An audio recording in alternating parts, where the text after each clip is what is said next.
What's going on?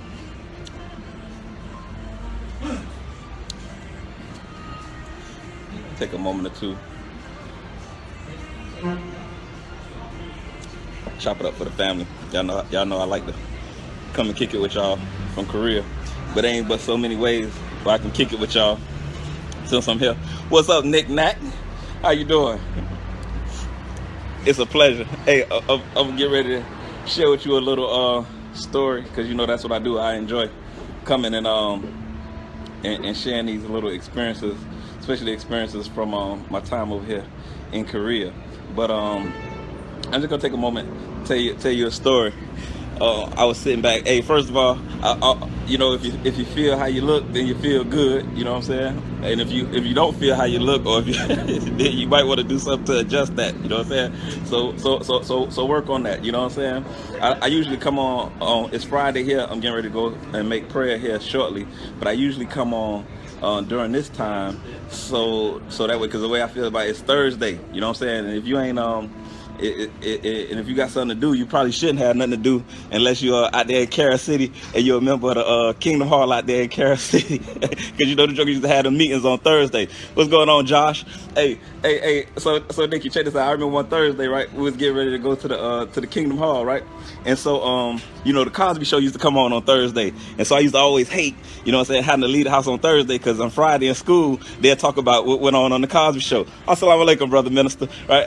Hey, they talk about what going on Cosby Show on Thursday, right? So what I would always do was I get dressed late. So it was one Thursday, Mama was getting ready to go to the Kingdom Hall, and so I jumped in the tub, and I noticed that when I was in there, I was taking too long. She said, "Tugg, come on, it's time for us to go to the Kingdom Hall." And so I was like, "Oh, come, Mama, come." She said, "I ain't waiting for you, I'm leaving." So she left, right? And so it struck me in my mind. I was able to watch the Cosby Show. So it struck me in my mind. I said, if I can get in the tub right when it's time for her to go to the Kingdom Hall, then she'll leave me home, so that way I'll be able to watch the Cosby Show on Thursday, right? So the next Thursday rolled around. She said, "Come on, Tugg, it's time to go to the Kingdom Hall. Let's get ready." So I waited right good till she was dressed, and then I went and got in the tub. When I got in the tub, I noticed her say, so I'm just sitting in the water. Now I had to be about 10 years old. I'm just sitting in the water. I say, I'm hurrying, Mama, I'm hurrying. She said, "Boy, I ain't waiting for you, I'm leaving." So she went and she left again. So I was like, man, I'm on to something, man. I ain't never going to the Kingdom Hall again on a Thursday. So the next Thursday roll around. So when Thursday roll around this time, I go in there and she noticed. I noticed she was moving different, but I wasn't really paying attention. So when she said, "Come on, it's time to get ready for the Kingdom Hall," I say, "Okay, I got you," right? I go in there and I run the water, and I'm sitting in. Now I ain't even in the tub no more. I'm just waiting to hear the door close to let me know that she done left to go to the Kingdom Hall, and I'm in there with my hands splashing around in the water. I say, "Mama, I'm coming. Mama, I'm coming." She said, "Okay, we leaving." So she left. When I walked out of the bathroom, after I walked out of the bathroom, she was right there. She said, "Boy, get your behind dresser. Come on and let's go to the Kingdom Hall." But you can't out slick a slickster, you know what I'm saying? So it lasted about 3 times. I got a chance to watch 3 Cosby shows, right? So you know, it was real difficult being a Jehovah's Witness growing up, you know what I'm saying? Because being a Jehovah's Witness, you couldn't participate in certain activities, you know what I'm saying? So, you know what I'm saying? When you come to school on Friday, you know everybody who are Jehovah's Witness, because all of them sitting in class looking all tired and sleepy, you know what I'm saying? So when the Sunday meeting roll around, Mama talking about, "Hey, what you learned today?" And so I will always say the same thing. I say, "I learned about Jesus and the disciples."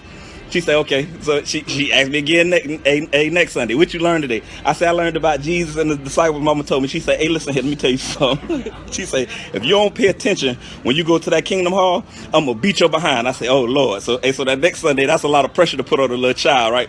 So that next Sunday roll around, I'm in there astute, paying attention. I say, "Hey, boy, look here, I'm gonna pay attention, because I ain't gonna get this beat, and I ain't gonna get a beating behind something where it's too easy to learn from."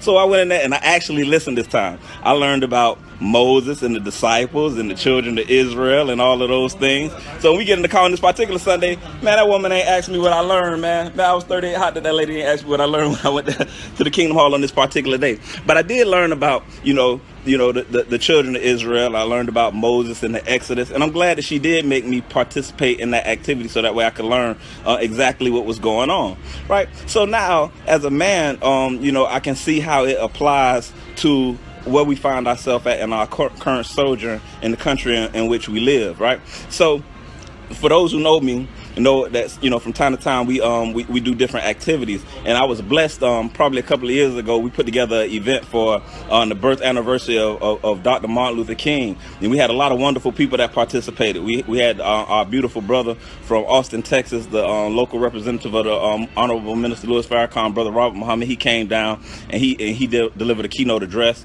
We had Sister Forresta from the Poetic Sweet Spot. She came out and did a wonderful piece. We had Brother Ronald Jupiter. He did a thing, and then we had that young beautiful brother Darrell. He came out and he did his thing. Man, it was just it was a wonderful, real wonderful event. But in the build up for that event, I was going around and I was trying to solicit assistance from a lot of different individuals in the community. So I happened to run across a guy. He was a minister, and so me and him we cultivated a relationship where we would go and we would talk sometimes.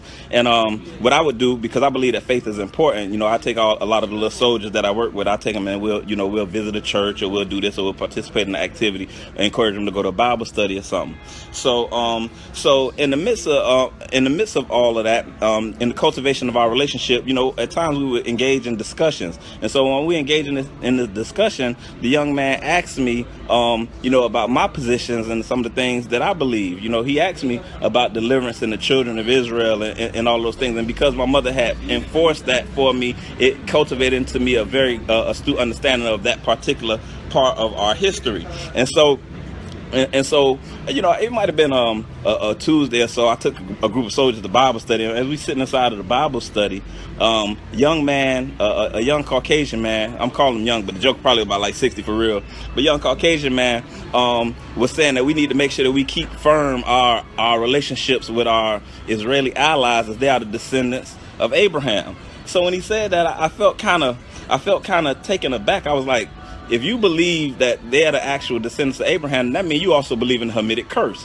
right? So I asked the military chaplain. I say, ma'am, could you explain to me exactly how that works? Because in the 8th chapter of John, in the 32nd verse, Jesus kind of those individuals who he's speaking in reference to said that they weren't in bondage for 400 years. So my question is, how could they be the descendants of Abraham when they didn't fulfill that part of history that was prophesied to Abraham in Genesis, the 15th chapter, the 13th verse? So this woman gonna talk about, well, how it is, maybe they were speaking to historically in their perspective at that particular time. They weren't in bondage at that time. And so I say, well, according to my understanding, the word descend or the word seed means, beginning at an initial place and through evolution. So if a person said that they had never been in bondage, that means throughout their existence that particular grouping of people never really actually fit that description. So what's the significance of that? Now, y'all know I don't really generally talk religion. I generally try to talk reality, because I believe, like an old man told me, he said, and this old wise man, he said if you steal, you're not a Christian, you're a thief. He said, if you kill, you're not a Muslim, you're a murderer. He said, you never are what you say, you're always what you do. So we need to involve ourselves in the process of trying to actually do those things that we say, and not just be about running our mouth. Because a lot of times that's what we do. We just sit around talking, but we ain't really about, the actual practice of those things that we believe. And for me, at this place in my life where I find myself, I'm trying to get more about that life. I'm trying to get more about that process of actually participating in the practice of those things that I say, so that way I could evolve my spirit. And so I would encourage y'all all to do such. But like I was talking about the young pastor, so I'm sitting there with the young pastor while we're talking about the children of Israel. You know what I'm saying? Because I have a belief, me personally, I believe that black people in America, I believe we fit the prophetic description of those people. And based on the way that I've been taught and trained and educated, that's how I accept that. I accept for us as black people that we fulfill that description. So I was sitting there talking to this pastor as I was trying to get him to participate in some of the work we be doing inside our communities, because in our community we work, right? And so I'm sitting there with the young man, and he trying to, sway and alter my belief system and all that kind of stuff. So I asked him, I said, brother minister, I say, is Jesus in heaven at the right hand of the Father? He said, yes, according to his righteousness. I say, what about Moses? I say, Moses up there? He said, yeah. I say, with Abraham and Lot and Noah too? He say, Yeah, everyone, according to their righteousness, have ascended to heaven. I say, so you mean to tell me Moses sitting there after all he had done went through trying to liberate the children of Israel from Egypt, going up against Pharaoh and all of that opposition? You mean to tell me he up there sitting at the right hand of the Father watching us disregard everything Jesus stood for, and he ain't said nothing to the Father yet about the condition that we find ourselves in? They sat there and they allowed us to go through 400 years of bondage the same way, and you mean to tell me that ain't strike a chord in his heart where he went and petitioned the Father on our behalf to do something about our condition? Man, I say, man, I reject that deposit, man. That don't make no sense to me. You see what I'm saying? See, at some point in life, we got to try to grow into a real keen understanding of where we find ourselves at, and then we got to start asking ourselves critical questions like, what was the reason that this was allowed to exist and allowed to happen? We got to come out of the sky. You see what I'm saying? So we know, and I ain't gonna riddle the story for y'all because y'all all know the story, and if you don't know the story, you should make yourself aware of the story. But when those people came out of bondage and God sat them down in the wilderness, it was in the wilderness where they had an opportunity to determine whether or not they was going to be better in order to prepare themselves to enter into the promised land, right? And when they got into the wilderness and they was faced with the choices, those real choices, and I'm talking to y'all elders now, you know, those individuals who may potentially watch this, you know, and you find yourself and you know 60 years old, or you in your mid to late 50s, you know what I'm saying, you 70 years old, I don't care, you think clearly about what I'm finna tell you. So after he sat them jokers down in the wilderness, after they had been through all of that, they was good people, man, but they had went through a lot during their time period, suffering in that condition that they found themselves in Egypt. After he sat them jokers down in the wilderness, he gave them a chance to go and fight for what was necessary in order to produce for their children a better reality, which was found in the promised land. But see, them jokers, they ain't had that courage, they ain't had that fear. Their mindset was too polluted with the pain of oppression that evolved as a result of a slave culture that was implanted in them during their sojourn in Egypt. So when they had opportunity, God said, hey, it's some giants over there, y'all gonna have to go fight the giants. What these no good pathetic jokers told us, man? Talk about, see, if God wants us in the promised land, he gonna have to go ahead and go fight them giants. So what he told them, he said, man, let them wander in the wilderness until they die, and I'll take their children will into the promised land, right? So me, I sat back and I thought about that. I was like, man, what did that really mean? And how did that affect us? Because what we got to understand as a people is that when you experience a condition such as slavery, you know, all of that stuff we'll be talking about religious and all of this or that, man, hey man, that's a deal breaker, man. Once you have something significant like that to occur in the evolution of a society, at that point, you know, the condition is created in order to allow us to be able to grow beyond our current state of existence. You know, for those of us, what's up, Gino? For those of us who are in the military, we know that the war or the sickness for the war that we found ourselves in, you know, over the course of the last 13 or 14 years is post-traumatic stress disorder. But when you talk about post-traumatic stress, there is a period that follows post-traumatic stress, which is not really discussed. But that period that follows post-traumatic stress is a period which is termed post-traumatic growth. So now we go through a catastrophic event, but in the catastrophe that presents itself, there's also in it the elements of strength and determination that is implanted in certain individuals that give us the ability to evolve beyond the difficulty of the circumstances that we find ourselves in. And if we can figure out as a group how to tap into that energy of positive growth, then we could evolve. Because really, man, our exodus is a conscience. You know what I'm saying? What we have to do is we have to come out of that old way of thinking. That's why I say let them wander in the wilderness till they die, because the mentality that they had cultivated was a mind of the oppressor. So we had that oppressor's mentality. So we sit around now, and the things that we do, we inflict them upon ourselves. But we have to kill that mentality. So the giants that really exist in our evolution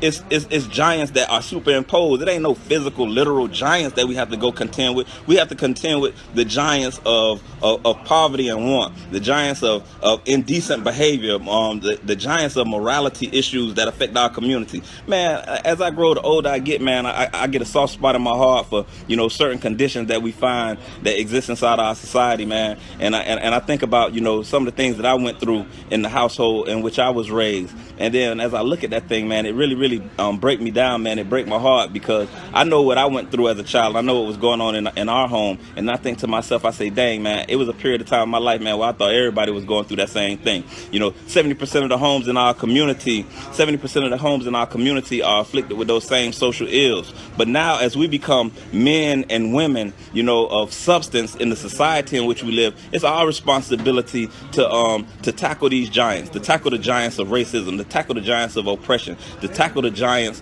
of poverty and want. We don't have to sit around any longer and look for someone else to do these things. And that's our problem. That Messiah complex that exists so deeply within inside of us. We don't possess the desire to go up against and contend with the giants. And if we don't possess the desire to go up and contend with the giants, then we too, just like the people of old, will be left to wander in the wilderness until we die out. You know what I'm saying? What's up, baby? Hey, I see you. Hey, I see you. Ashley Sugar. Hey, what's happening? You know what I'm saying? So that's my position, man. That's my position about it all. I think what we really need to do is we really need to look at ourselves and ask ourselves, am I ready to do my part in my own life to evolve myself within inside of my own existence in order to be a better example so that we can sit down in the promised land. You know what I'm saying? Because the promise is already here, man. I'm telling you, man, hey, my eyes have seen the glory of the coming of the Lord. I don't know about nobody else. And I ain't talking about no spooky in church talk, hey, amen, hallelujah, and all that. No, I'm talking about on October 10th, 2015. I love you too, sugar. I'm talking about on October 10th, 2015, when I had a chance to stand on the mall in Washington, D.C. for the 20th anniversary of the Million Man March. What I saw was just so amazing, and I realized in that moment that it's a consciousness that must exist amongst people, a courage and a determination in order to evolve yourself to face whatever adversity is presented to you in order to do something better for your community. And that's what we must find ourselves. We must look internally, and we must find the strength, the courage, and the determination to say we're going to create a better reality for those individuals that we love and for those individuals that are depending on us. And so who are those individuals that are depending on us? Those individuals that are depending on us are our seeds, our children, our grandchildren. Those individuals, they haven't even come into existence yet, but they're on their way. How do we know that they're on their way? Because we're here right now today. We got to stop looking at civilizations of old, the Greeks and the Egyptians, and becoming so enamored with, those things. I ain't saying that they're not important and that we shouldn't look at them for the pure historical significance that the evolution of societies present to us, because I had an opportunity to go to a museum and see some ancient Egyptian artifacts, and they're marvelous. But what we got to do is, and in my opinion, what we must embrace is the fact that we are an ancient people. You know what I'm saying? In 1,000 years, they're going to look back at this dispensation of time, and they're going to say, what did those people do, and how did they alter the course of evolution in order to become better? Or are we going to allow ourselves to be placed in positions by, strategic thinkers and boxed in and never evolve out of our current state? Are we going to continue to allow crime and violence to run rampant in our communities? That would signal the end of our particular type of people. If we don't ever do anything to correct the conditions that exist inside of our communities, we can't expect somebody else to correct the conditions inside our community. First, we got to correct the conditions inside of our household by being good men, by being good fathers, by being good husbands, by being good brothers.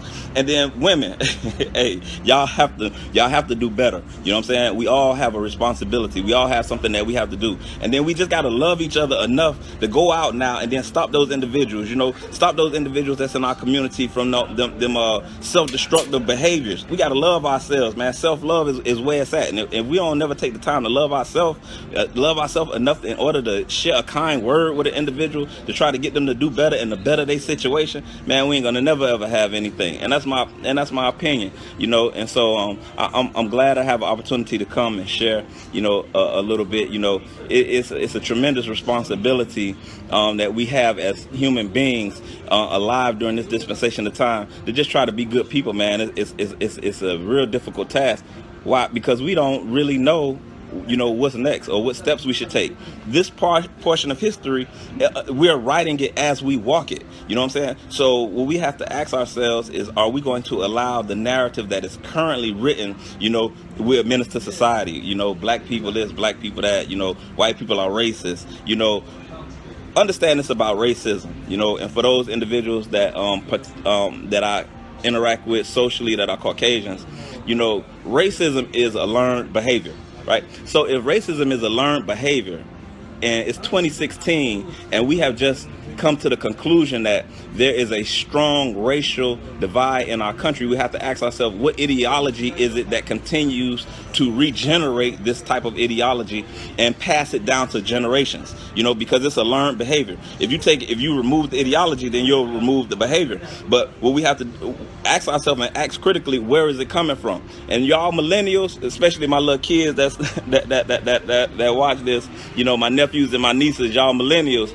stop lying to yourself. Stop lying to yourself and telling yourself that y'all growing up in a world that's different from the world that we find ourselves in right now. If you're alive right now and it's taking place right now, stop telling yourself that your friends better. Your friends ain't no better, because we ain't no better yet. We haven't got to that place where we can look this oppression in the face and say, hey, we're not going to stand for it any longer. This is what will be done during our dispensation of time. And until we develop the courage and to do those things, we can't expect for it to change. It's our responsibility, and I'm talking to people along my age continuum, it's our responsibility to confront these things face to face and state clearly, this is what will be done about it. Stop asking. You know what I'm saying? We done asked too long. It ain't time to ask no more. It's time for us to organize strategically. It's time for us to come together, put our heads together collectively, you know, put our differences to the side, and then state clearly and specifically what we will do, what we won't do, what we will accept and what we won't accept. And when we get to that place, then we'll see respect change. We'll see the way that we're treated change. You know, it's a beautiful group of individuals. And me, I personally,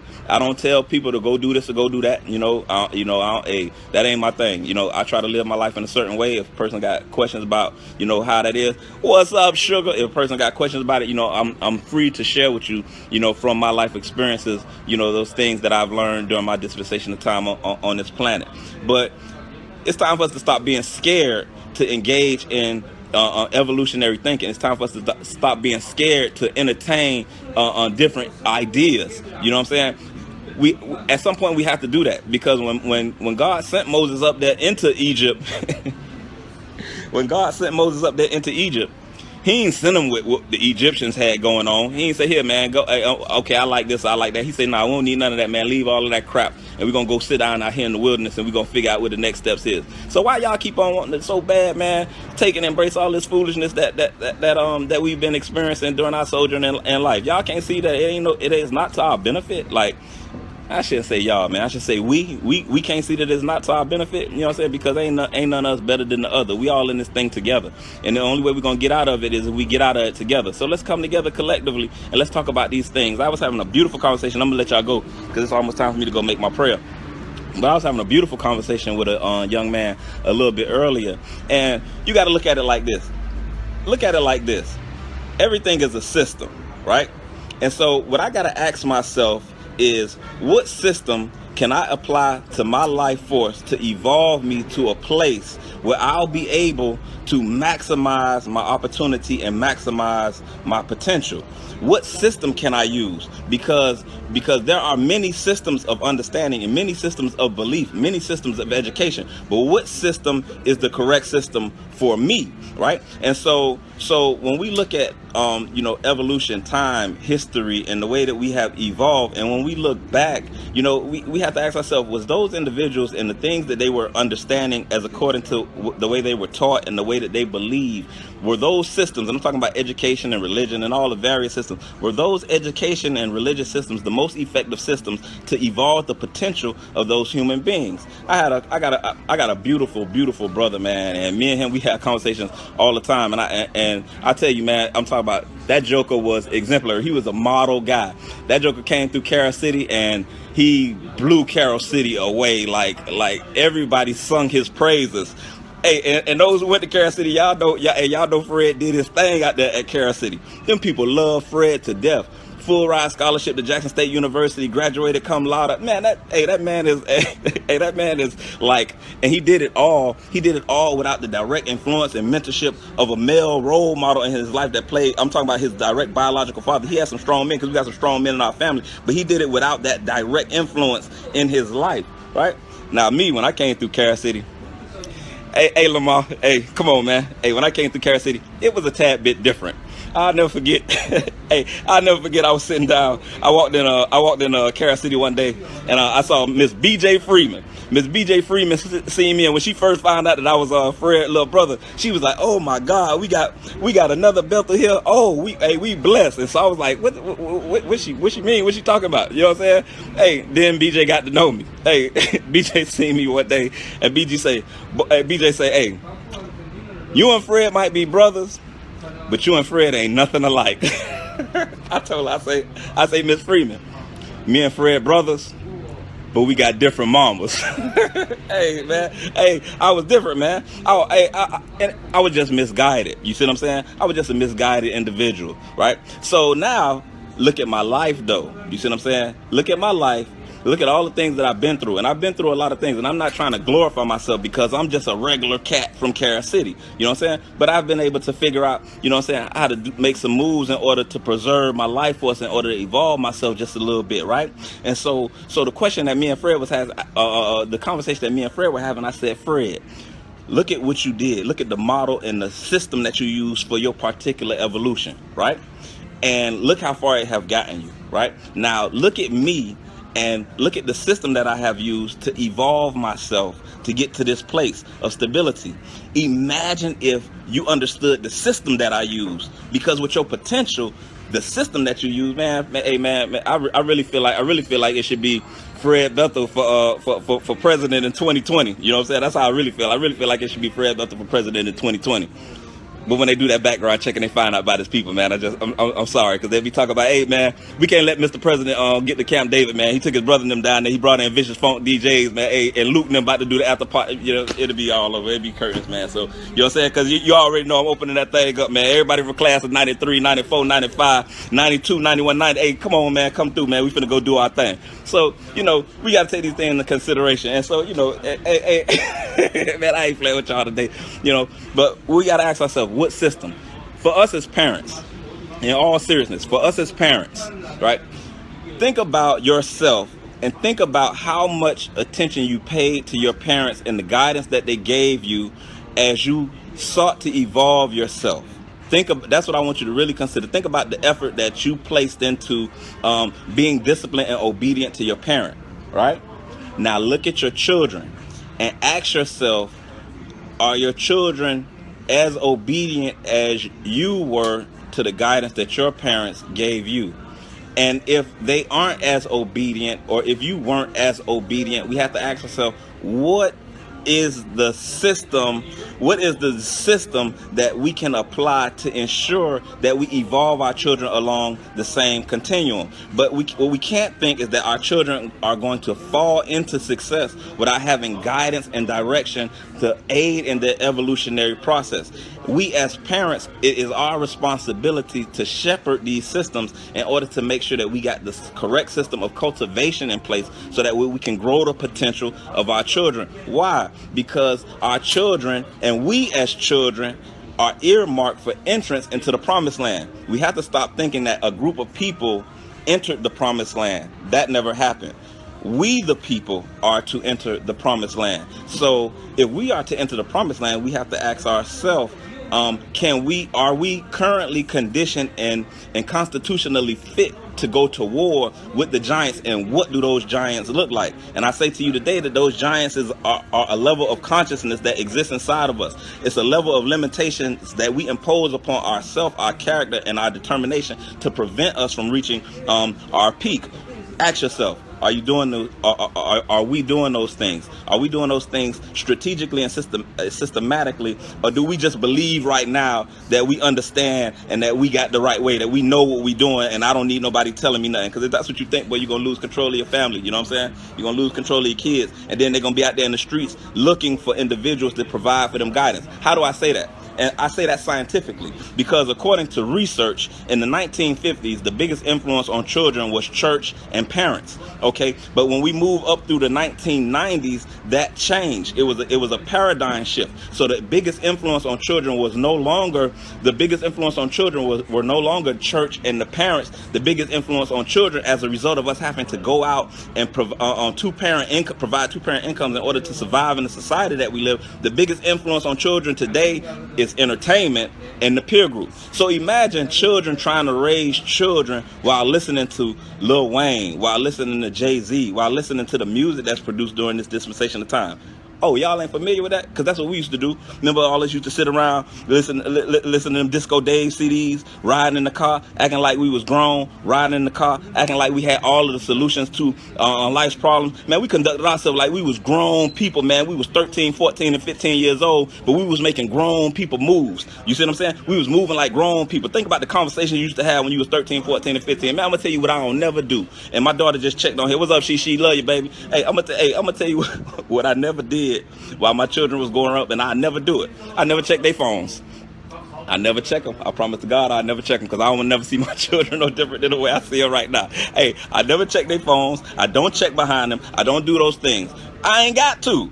I ain't got to check behind them jokers, man, because I can only imagine what they into, because I know what I was into when I was 13, 14, and 15. Man, I was thinking about this yesterday, man. I think I got the wrong career. I'm over here in Korea, man. What I should be is I should be a closet inspector, because I done been in more closets in Carroll City, scared to death, waiting for people's parents to leave out of their house, than I ever been in my entire life. Hey, Lord have mercy, I got the wrong job. You know what I'm saying? So now what we got to ask ourselves is, if that's a fact, and it is, if that's a fact and it is, that there was a paradigm shift, and now we as parents no longer have influence over our children, right? And that the biggest influence on our children is entertainment and the peer group. What we have to ask ourselves is how can we correct that? What system can we offer to our children that'll give them the opportunity to evolve into the people who they are determined or predetermined to be? See, it can't be emotional, you know what I'm saying? So when we sit around and we look at leaders and we ask ourselves, whose example, should we be trying to follow? Oh, I got it. I'm a guide myself based on my own spirituality. Shut up.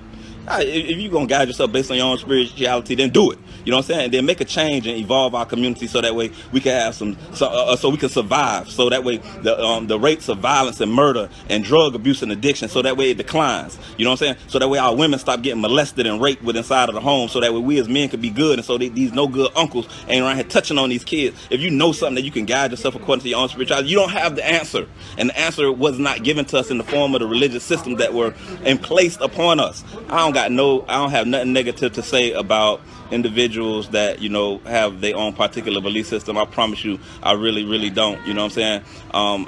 I have nothing but love and respect for those individuals that were there for me as far as my religious and my spiritual development is concerned. But we are at a crossroad right now, and we have to make real decisions, and we have to equip ourselves with real information. And I think that we should start a data sharing process. That's why a couple of weeks ago, that's why I posted that picture, that message to the black man. So, you know what I'm saying? I don't care how you feel. You know what I'm saying? I don't care how you feel about the Most Honorable Elijah Muhammad, Honorable Mr. Louis Farrakhan. I really don't care. You know what I'm saying? It is of no consequence to me how you view them men, because history will record those men and the work that they did in the same respect that they will record all great men who do a great work amongst the people. See, when you embrace the fact that you are an ancient people living today, you know what I'm saying? When you embrace that, you embrace your responsibility as an ancient people. 1,000 years from now, when the people looking back and they asking, who was those key and central figures in society that were working to try to evolve the people and trying to make sure that the people had better opportunities than those that exist today? Will they mention your name? You see what I'm saying? Will they mention you and the sacrifices that you make? Or are you going to continue to sit on your hands and not do anything? Or are you going to make yourself available to the information that exists in order to give your progeny, your grandchildren, an opportunity to evolve better? Or do you want them to be the same person that you are, sitting around looking for somebody else for solutions? You know what I'm saying? That's not the answer, people. And I say that with all due respect, with all love in my heart for everybody who know me. That's not the answer. The answer is not today to sit around looking to tomorrow for answers for today. That is not the answer. That is not the answer today. Is not to sit around today looking to yesterday to figure out and to solve the problems that exist in this dispensation of time. That's not how it works. Systems are brought, people provide examples, and then through their example, if we apply the laws that regulated or govern their behavior to our current condition, then we'll be able to develop the framework of thought to think our way out of the problems that exist today. You know what I'm saying? And a lot of times that thing be hard to come from people who you don't expect it to come from, because I know as y'all sitting here listening to me talk, y'all got to be thinking, what in the world? Too, I remember when that joker, I remember that joker used to ride up and down 183rd Street, because if a joker had a splat, me tell you what ain't exist in me. No fear. You know what I'm saying? Man, bring that thing here, man. Let me jump in it, man. I drive a stolen car all around day, kind of. You know what I'm saying? It really wasn't nothing. I was just young, dumb, and doing my thing. So when you hear certain words coming from certain people, you got to ask yourself, don't take lightly what I'm saying to y'all, though. You know what I'm saying? Because, you know, I've been blessed to have an opportunity to go and sit at the foot of some wonderful people, some wonderful scholars and some wonderful thinkers, and I'm just bringing back to y'all, man, my understanding of the things that they shared with me, so that way we can try to do better for our kids, man. Our community is in need. You know what I'm saying? People are in need. It's necessary at the place and time in which we find ourselves that we come together and we put aside petty differences, you know, and petty ideologies, and we ask ourselves the purity of what the person is saying. Is this thing gonna help me? You know what I'm saying? And that's what I try to do. I try to look at the purity of what people say, and I say, man, Latanya, well, she Latanya Muhammad right now, but man, Latanya be posting some stuff, man, and as I sit there and I read the things that she posts, you know what I'm saying, and ways that it can impact my health and my life, I be like, oh man, hey, that boy Coach Zay, always on time, man. Sometimes you got to put aside what you think you know. You know what I'm saying? Put aside what you think you know and try to understand clearly what should we be doing in this dispensation of time. And I say to all my brothers and sisters, man, when I say brothers and sisters, I'm talking about if you along the same age continuum as me, man, we can't sit around and we can't be hey, we can't sit around and be talking about what yesterday was and all that stuff. No, man, it's our time. As we enter into our 40 year, according to history and according to social science, when you reach that period of time in your life between the age of 40 and 60, that's when you're really supposed to make your mark on the planet. So real talk, man, it's our time. You know what I'm saying? What do we want this planet to look like? Do we want this planet to stay in the same decrepit condition that it finds itself today? Or are we going to come together and we're going to take walk into our glory and we're going to do our thing? You know what I'm saying? And that's what we got to do, man. I know some powerful people, and as I look at these jokers popping up, man, all these hard-hitting jokers that's popping up on here, you know what I'm saying, that's checking in and watching every now and then. What's up, Keisha? Hey, what's going on, Keisha? I just got off the phone with that boy Tony. You know what I'm saying? Hey, so it's time for us now to walk into our light, to walk into our glory, for us to come back and take ownership of our reality. You know what I'm saying? Many years ago, people used to know the person who owned the grocery store. They knew the mechanic. You know what I'm saying? They knew, you know, they knew those individuals that provided resources inside of the community. Man, do you know who produce your groceries? Do you know who put the food in the stores that we eat and we feed to our children? You know what I'm saying? You want to get your car fixed, now you go to a Walmart or to, you know what I'm saying, a little place, man. Man, that's retarded, man. That ain't how it's supposed to be. That ain't how it's supposed to be. We live in a community and we give our money away to people all the time. You know what I'm saying? Our money leave our community at breakneck speed. You know what I'm saying? People are benefiting from our hard-earned labor. Man, we need to take control of our reality, and we need to make sure that those individuals that's benefiting from our struggle and our sacrifice is individuals that we determine deserve to benefit from our struggle and our sacrifice. We need a new level of philanthropy to exist inside of our community. We need to come together and we need to start having these conversations, and they are happening, man, across this great country in which we live. So I implore you, participate in the process. Do y'all thing, man. Y'all come together, man. And when y'all getting together, you know, I ain't saying don't hang out or don't turn up. That ain't what I'm saying, because y'all wouldn't listen to me if I said that. But what I do try to encourage you all to do is that at some point, man, reach out to somebody who you know you care about, and then have a real intelligent discussion. You know, reach out to somebody who is important to you, and then just talk about some of these things that maybe you heard me say, or that you heard Roland Martin say on yesterday, or that you heard over 60 years of the life of the Honorable Minister Louis Farrakhan. Man, talk about them things. Some things that you heard Malcolm say, some things that you heard Martin Luther King say. Man, have them conversations, because the only difference between them people and us is that they made a decision to go out and go do their thing. So have those conversations, and then ask yourself, what role are you gonna play in our entrance into the promised land? You know what I'm saying? Because we get an opportunity to determine when we go. Start thinking that promise. Hey, hold on, before I go check this out. Right? Hey, them jokers said that man, when he got the children of Israel out of Egypt, and he took them down and they parted the Red Sea, right? God parted the Red Sea, and then they went across the Red Sea into the wilderness. I want everybody on this line, or everybody who hear my voice, I want you to go to the beach, and I want you to go walk through the sand. I want you to go walk through that part where the water, where the shoreline come up, man. I want you to go try to walk through that, and then think about how it would have felt you trying to get through that with an army of people in back of you chasing you down, trying to kill you. You know what I'm saying? Man, I went to the beach and tried to run a mile in that sand, man, that thing left my mind like it wasn't. I say, man, that couldn't have happened, man. That had to be a lie. You know what I'm saying? That had to represent something symbolic. That couldn't have represented the actual truth. You know what I'm saying? That had to represent something that people, that had to be a machination. You know what I'm saying? And then when we study and we understand that the Bible is written in 18th century Elizabethan language, then at some point you got to kind of let some of them things go, because the word metaphor, the word allegory don't really necessarily represent verbatim exactly what happened, man. So y'all let that crap go, man. It's time for us to embrace a new level of understanding and thought. You know what I'm saying? Or do the research and go figure out what that thing mean for yourself. You know what I'm saying? And then you come up to your own conclusion. Because I'm gonna tell you two things that I don't believe, man. And I'm gonna let y'all go. I don't believe in immaculate conception. Why? Because when Kathleen Fernandez Rondo served me them child support papers, immaculate conception went out the window. And I don't believe, after I ran that mile in that sand, that them people crossed the Red Sea. I don't believe that. But what I do believe that Red Sea represent is that period of death and despair that existed during the 1950 civil rights movement, when all them people was dying in the streets. You know what I'm saying? When them people was getting beat. You know what I'm saying? I believe that that was the Red Sea that we parted. You know what I'm saying? I believe that we sit down. I believe that we're sitting down in the wilderness right now. I believe, me personally, I believe that the wilderness represented that period of time from 1965 to 2005 or so. You know what I'm saying? That's 40 years. You know what I'm saying? In 2005, go look at all the significant civil rights leaders that we lost in 2005. We lost Rosetta, we lost Rosa Parks, we lost Coretta Scott King, and we lost Betty Shabazz. When them three women died, them three women was the mothers of the civil rights movement. When them women left here, in my mind, my spirit said it's time for us to go into the promised land. So the question that I asked today is, are y'all ready to go? You know what I'm saying? Let's go. It's time for us to go ahead and take this thing to the next level. It's time for us to enter into the promised land. And remember, my promised land, in my opinion, is a state of consciousness. You know, so let's evolve our consciousness